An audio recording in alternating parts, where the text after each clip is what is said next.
So junior NTR గారిని మీరు politics లో ఎప్పుడు ఎంటర్ అవుతారనే టాపిక్ మీద what you are going to be after 25 years అంటే జూనియర్ ఎన్టీఆర్ ఇవాళ బెంగళూరు వెళ్ళాలని మనం అందరం చూసాం. అండ్ ఆయన ఔరా అయితే ఎవరో మ్యాచ్ చేయలేరు. ఒక డిఫరెంట్ వైబ్ లో ఉన్నారు. ఆయన వాళ్ళు ఎందుకు బెంగళూరు వెళ్ళారో నేను ఈరోజు చెప్పాలనుకుంటున్నాను.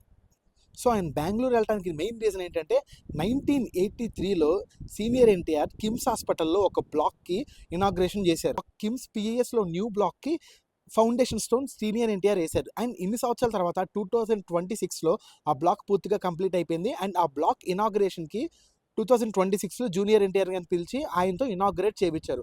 So that is the reason why junior NTR has visited Bengaluru. And ఇంకా మనకు తెలిసిందేగా ఫ్యాన్స్ ఒక స్టార్ వస్తే ఎలా ఎగబడతారో అలాగే ఎగబడిపోయారు. అండ్ ఆయన హాస్పిటల్కి వెళ్తున్నప్పుడు ఎక్సలేటర్ గ్లాస్ బ్రేక్ అయిపోయిందంట.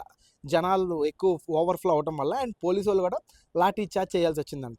కోయిన్సిడెన్స్ ఏంటంటే కిమ్స్ హాస్పిటల్ యాజమాన్యం సీనియర్ ఎన్టీఆర్ గారితో ఆ బ్లాక్ ఫౌండేషన్ స్టోన్ వేయించి అండ్ జూనియర్ ఎన్టీఆర్ గారితో ఇనాగ్రేట్ చేశారు.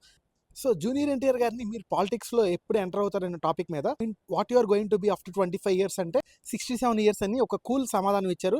ఫ్యాన్స్ ఏమో సీఎం అని అరుస్తూ వచ్చారు. దీనికి ఆయన ఏమాత్రం రెస్పాండ్ అవ్వకుండా సైలెంట్గా అలా నుంచున్నారు. ఈ ఇనాగ్రేషన్ కోసమే జూనియర్ ఎన్టీఆర్ కిమ్స్ వెళ్ళారు. That's it for the video. Thank you for watching our videos. Take care and bye.